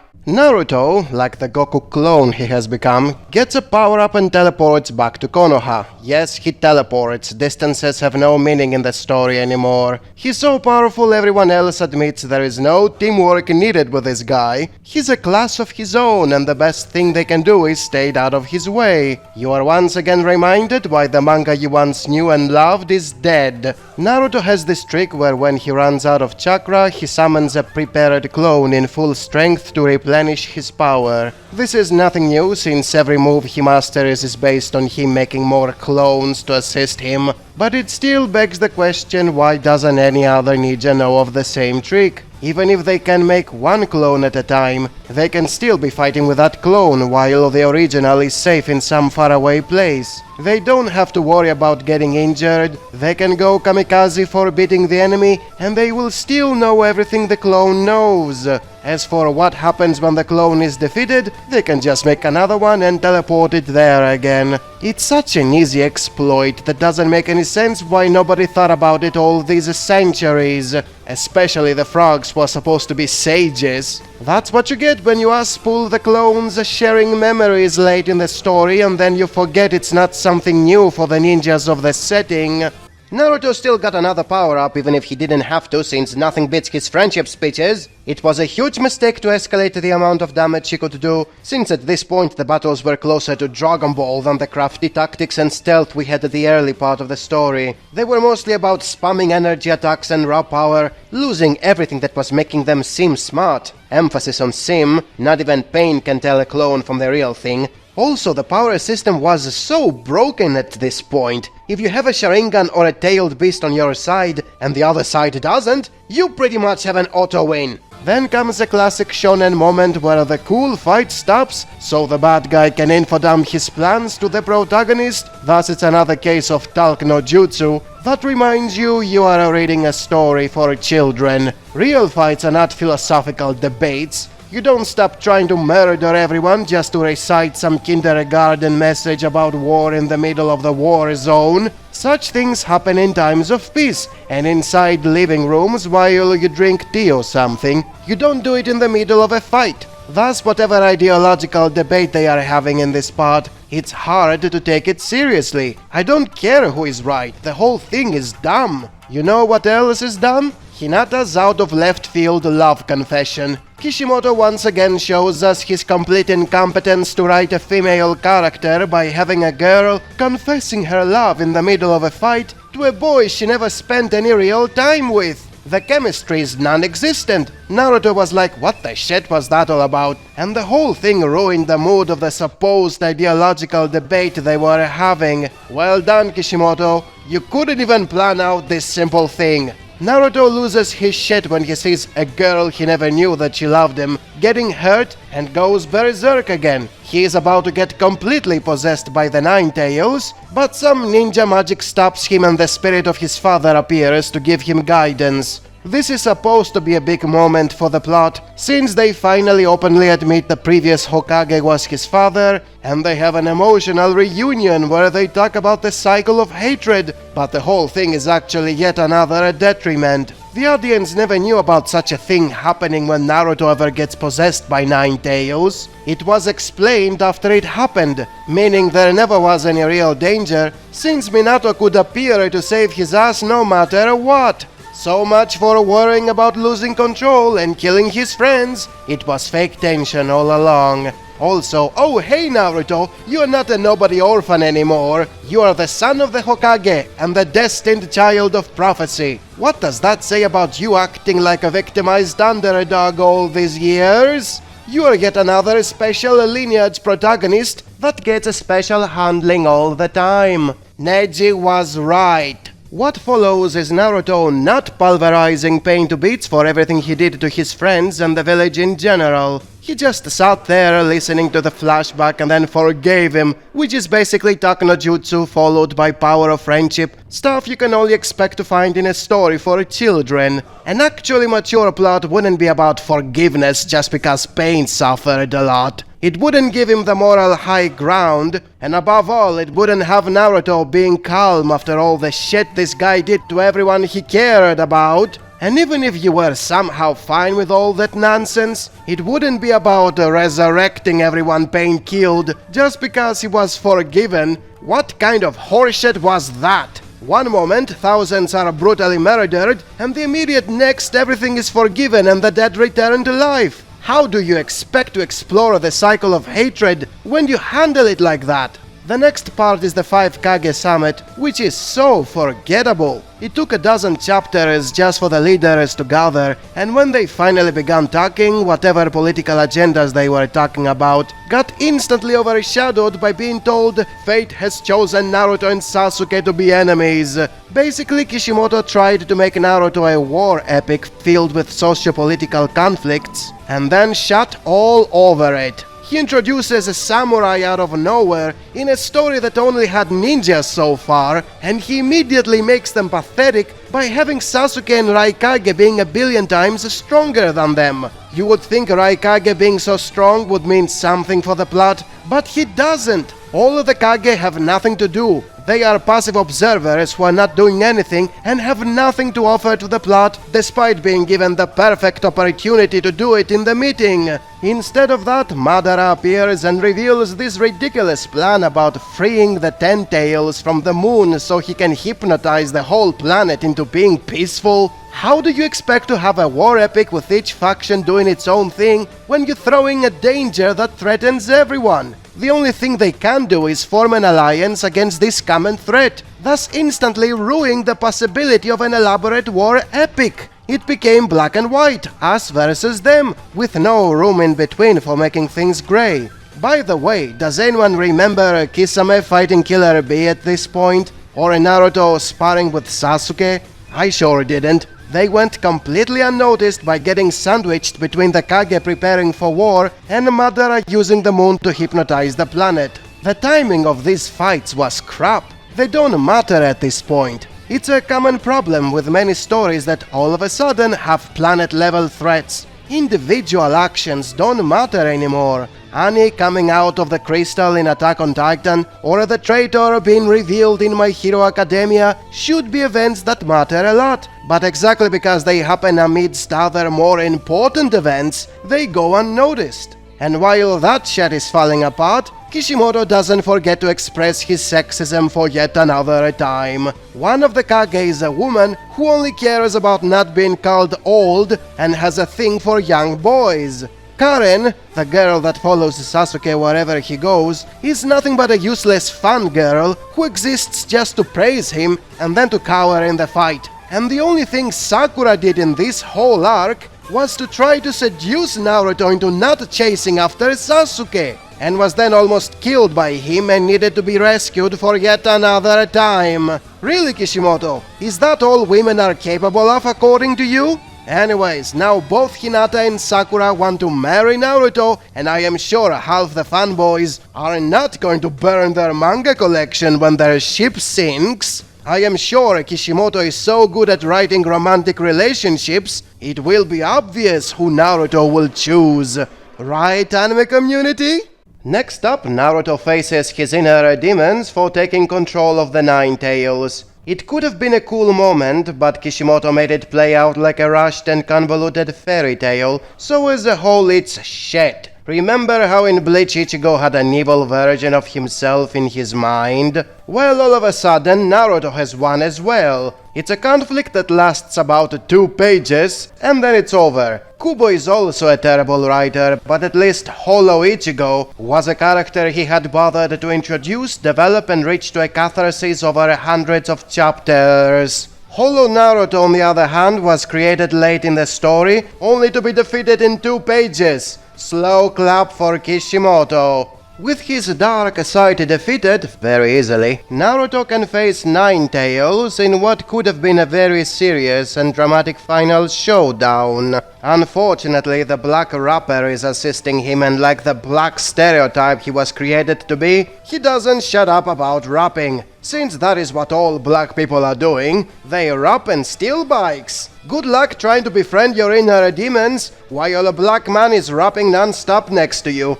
And stealing your bike if you have one. And wait, there is more! More ninja magic makes it possible for Naruto to talk with his dead mother, the same way it happened with his father. Talk about favorism, his entire family comes to assist him from beyond the grave, so he won't lose no matter what. Then the mother starts blabbering about how she fell in love with his father, since what else would your dead mother, whom you have never seen before, would be talking about during your first meeting? How strong and independent she is? Of course not. Kishimoto doesn't know what to do with his females, besides making them groupies and cheerleaders for the men. The same way black people are nothing besides rappers. The bullshit doesn't stop, as they are told it was Madara who released the Nine Tails in Konoha and brainwashed it to go crazy. Basically, Nine Tails was retconned from an evil being that would kill everyone if it's ever released, to a misunderstood animal that got brainwashed into being destructive. Please forgive it wasn't its fault. So much for the orphan underdog who will one day get possessed and kill everyone. He wouldn't kill anyone even if he had no ninja magic to bring back his dead parents. After that, Naruto gains the ability to sense evil or some bullshit, and finds out the shark dude is hiding in the sword. How did he manage to do that when he was decapitated some chapters back? Oh, that wasn't him, it was a clone that somehow doesn't disappear when it's killed. And thus continues the tradition of supposed tactics, where whenever Kishimoto doesn't want someone dead, he can simply retcon it to be a clone or someone who exchanged places with a log. Then a whole bunch of nonsense happened. Naruto goes inside a huge turtle which appeared with no build-up and wastes his time looking at the dicks of animals. I am not joking, that is what he was doing, and it was supposed to be an S-rank mission. Madara reveals an army of mindless Zetsus that also had no build-up. The Kage form an army of faceless nobodies we don't care about. Said army is led by Gaara, a guy that should be dead since he doesn't have the beast inside him. And this is supposed to be the beginning of a war the reader is supposed to be excited about. That's the result of not planning ahead for properly building up the events. Then Kabuto appears and resurrects every important person in history. Kishimoto could have easily made several flashback arcs with them that would flesh out all the historical periods and locations he had ignored up to this moment. Or, if he so much wanted to have people with broken powers fighting among them, he could have the descendants of the greatest ninjas in history fighting each other after Madara had somehow tricked the hidden villages into fighting each other instead of him. You know, Aizen style. But that required effort and Kishimoto was bored, so he didn't bother to build up any of these characters. He just stretched the manga with plotless battles among nobodies. And yes, they are nobodies, since they came out of nowhere and disappeared back to nothingness as soon as the fight was over. Also, the dead don't have free will, so they are not even the actual characters, they are just clones used for meaningless rematches. And that's how Naruto became Bleach. Just battles with no build-up and no consequences. By the way, most of these fights are closer to ideological conflicts than actual battles where the more capable fighter wins. Meaning it's not about power, it's about who has the moral high ground. Since this is a shonen aimed at children, the good guys are always morally right, and the villains are always morally wrong, and that's why it's the good guys who always win at the end, and even get congratulated by their enemies. It's another reason for why these fights have no depth, since there is nothing to question when the good guys are always right. At the same time, there is no tension, since if the good guys are right, they have to win every time, and that means zero casualties for them. And that is why it's stupid to have ideological conflicts in a black or white story like Naruto. They are superficial if they don't make you question a thing, and the outcome is obvious. When the enemy goes as far as congratulating them for having more resolve than him, it's not a war, it's a sports competition. In a real war, the loser is not congratulating the winner for having the right ideology. The noblest thing he is doing is handing over the flag of his faction. That doesn't mean he admits he was wrong. Deep inside, the loser wants revenge and another chance to crush his enemy with a follow-up battle. But you're not gonna get that in a story like Naruto, where the villain is misunderstood and admits being wrong when the protagonist forgives all his horrible crimes and makes him his friend. That's what happened with Nine Tails, and by extension with all the multi-tailed beasts. They were never evil. All they ever wanted was to be loved and to make friends. What a great message to have in the middle of what is supposed to be a serious war. Let's forgive the existential horror we had all our lives, all the times we almost killed everyone around us, and be friends, guns by guns. And let it all be an excuse for another power-up. Fairy tale, anyone? The power of friendship making you stronger. It's even in the name. Fairy tale, Nine Tails, get it? This is how low Naruto fell with this sham of a war. Next up on this stupid war is Kabuto versus Sasuke and Itachi. The obligatory flashback to his past was actually pretty good, as someone who was raised as a spy, who constantly changes his identity to the point he loses it, and tries to find one by mimicking Orochimaru. Everything else was complete bullshit. First of all, this flashback shouldn't have happened during the Ninja War, because it takes away its importance. We should have known about it years ago, so Kabuto would come off as a tragic character and not as a bad guy with a last-moment flashback that is supposed to make us care about him. It was stupid in Demon Slayer, it's stupid here as well. The fight was also dumb, since he should be controlling Itachi as his puppet, something which magically doesn't happen anymore. And then he gets defeated by an illusion jutsu we didn't know about. It was explained after the fight was over. What happened to the foreshadowing? This is shit you would expect in Bleach, not in Naruto. Then comes the next bullshit regarding Madara, who is not Madara. It's Obito who resurrects Madara. I remember the community being pissed off by this revelation because it was both obvious and didn't make any sense at the same time. Yeah, imagine how bad it was for such a thing to be possible. Obito was the only named character besides Jiraiya that didn't get resurrected. At the same time, it made no sense how he could survive getting crushed by a boulder and having his eye removed. Kishimoto just didn't kill him and shoehorned a really convoluted explanation for how he gained new powers. As for the amazing reason he thought of for motivating Obito into mind controlling the whole world, it's because of a girl. She died before he could bone her, so he came to the conclusion the world is shit and he has to trap everyone in the Matrix. I kid you not, that was his reasoning. The bullshit doesn't stop there, since the only named good guy who died in this war was Neji, and only because he was the one who pointed out Naruto's hypocrisy. We can't keep around the guy who was right about determination and hard work not being as important as your heritage. It would make Naruto to come off as a complete hypocrite when he becomes Hokage. So let's kill him off and make it seem dramatic. It's not like anyone is going to notice it. Meanwhile, Kishimoto doesn't know what the heck he wants to do with Sasuke, which is why he keeps changing his mind every few chapters, without taking an active role in the war until the last part of it. From wanting to kill specific individuals, to destroying Konoha, to becoming the next Hokage. By the time he becomes proactive, he comes off as Naruto's foil instead of his own character.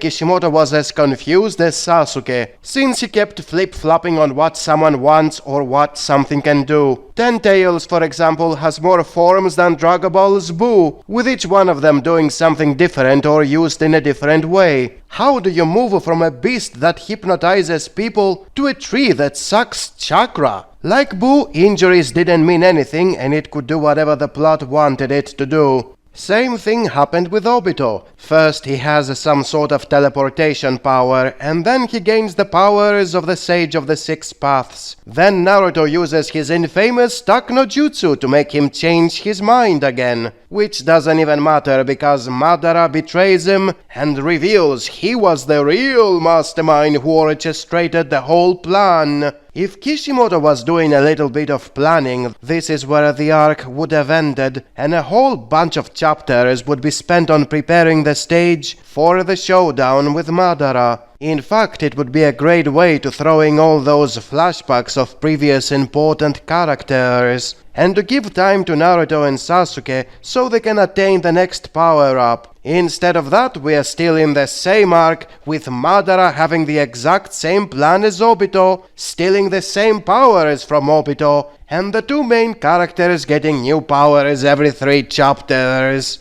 The most outrageous of which is them being the reincarnations of the sons of the Sage of the Six Paths. As if they weren't privileged enough, Kishimoto had to make them even more special. Then immediately the fight with Madara takes place, where Kishimoto gives him way more powers than what was known about him, just for the sake of being overpowered in the final battle. He can't even be sent back to the afterlife by undoing the technique that resurrected him. So how the heck do you defeat a guy who can level mountains and who cannot be killed or trapped? The answer is, with more bullshit. Kishimoto made the same mistake as Kubo did with Aizen and Oda did with Kaido. He made the supposed final villain so powerful, he couldn't think of a logical way for him to be defeated, so he threw in a bullshit twist. And what was the bullshit twist? Repeating the exact same betrayal that Madara did to Obito. Turns out it was Kaguya who was controlling everything the whole time.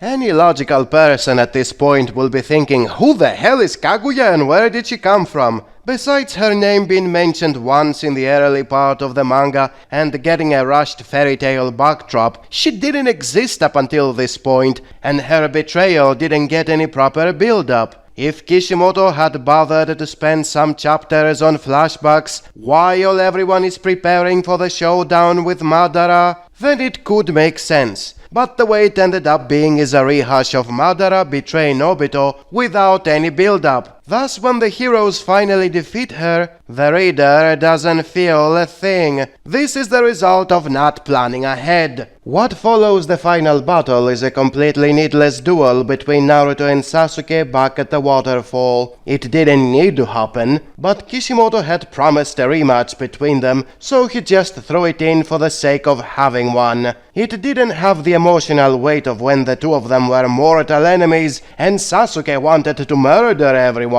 At this point they are buddies, and even the rivalry was retconned to be artificially created by Kaguya, so who gives a shit about the winner? The manga ends with Naruto becoming the next Hokage just because he is the protagonist and not because he proved Neji wrong. That is the only reason Neji is the only named character who died. If you think the fandom was pleased with the outcome, you will be wrong, since as it's obligatory at this point, half of it was outraged with how Naruto married Hinata and not Sakura, or how Sakura married the guy who tried to kill her multiple times. Well, what did you expect when Kishimoto sucks at writing romance? He didn't build up the relationships of these characters, and kept the women as no more than useless cheerleaders. As a result, manga collections were burned, death threats were sent, and Kishimoto lost all his credibility as a mangaka. His next manga, Samurai 8, was a complete flop, and the complete cash grab that was Boruto is ignored by most except the parts where Naruto and Sasuke are fighting. Thus ends one of the most popular manga of all times by proving the importance of planning ahead.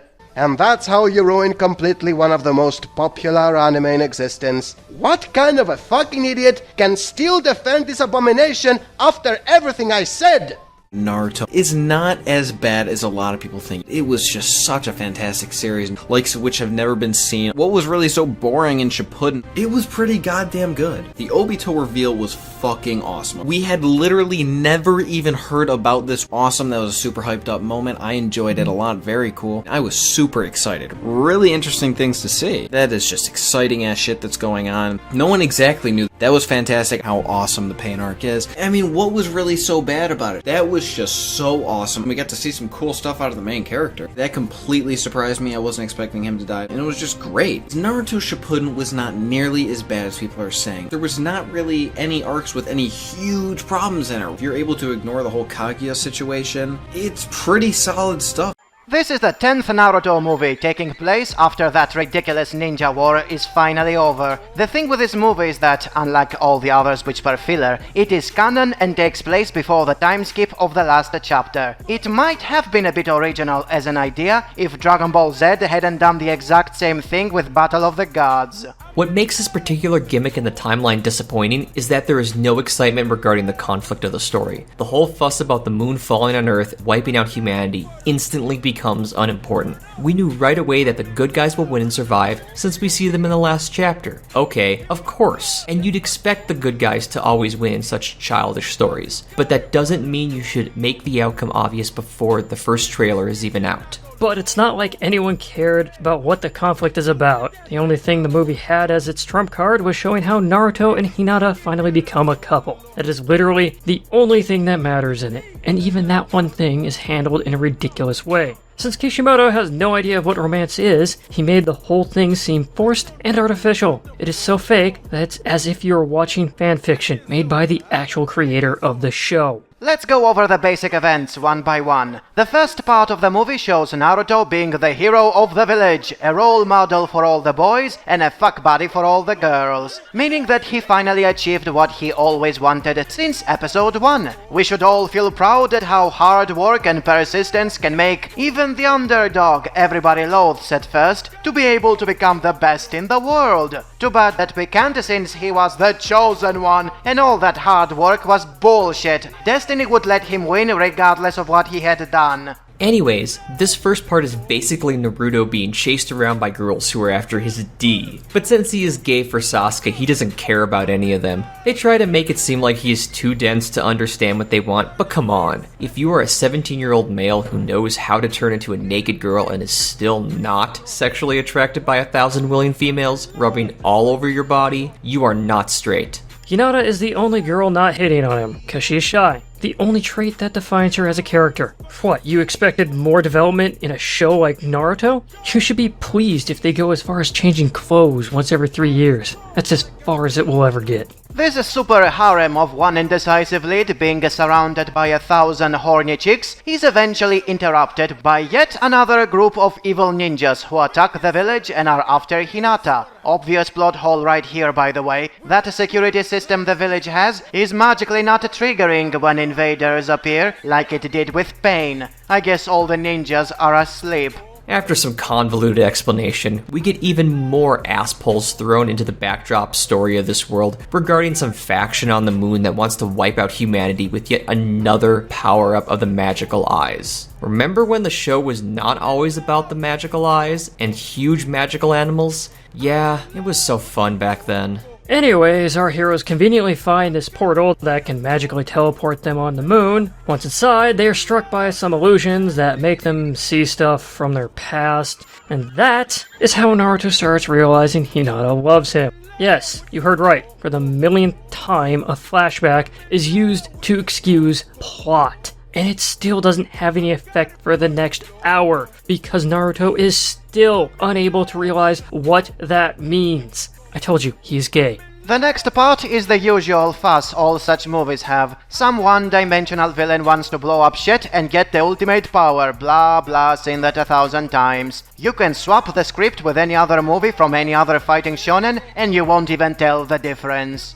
Anyways, the battles eventually take place, and boy, this is where the movie turns even more like DBZ, since the characters are now so strong that they glow, fly, blow up meteorites, and slice the moon in half. Oh, and there is also a doomsday weapon the good ninjas plan to use in order to destroy the moon as a last resort. How convenient that they didn't use it all this time in the story. And it's funny to realize that the peak of power in the Naruto world is use of a huge cannon that can blow up the moon, something which Muten Roshi could do 20 episodes in on the original Dragon Ball, with his bare hands. Sasuke also appears at this point, and it's only for 3 seconds. He blows up a meteor and immediately leaves. And that somehow means he is now a couple with Sakura, the girl he ignored and tried to kill throughout the show. I guess blowing up meteors translates as romantic in the mind of Kishimoto. After that, the usual shit happens and Naruto predictably saves the day with a Nakama speech and by blasting yet another Rasengan in the face of the enemy. Oh my, I totally didn't expect that to happen. He only did the same thing in every other movie so far. The last scene is him realizing Hinata loves him, and that totally excuses why he chose her and not any of the other 1,000 girls in the village who also did the exact same thing.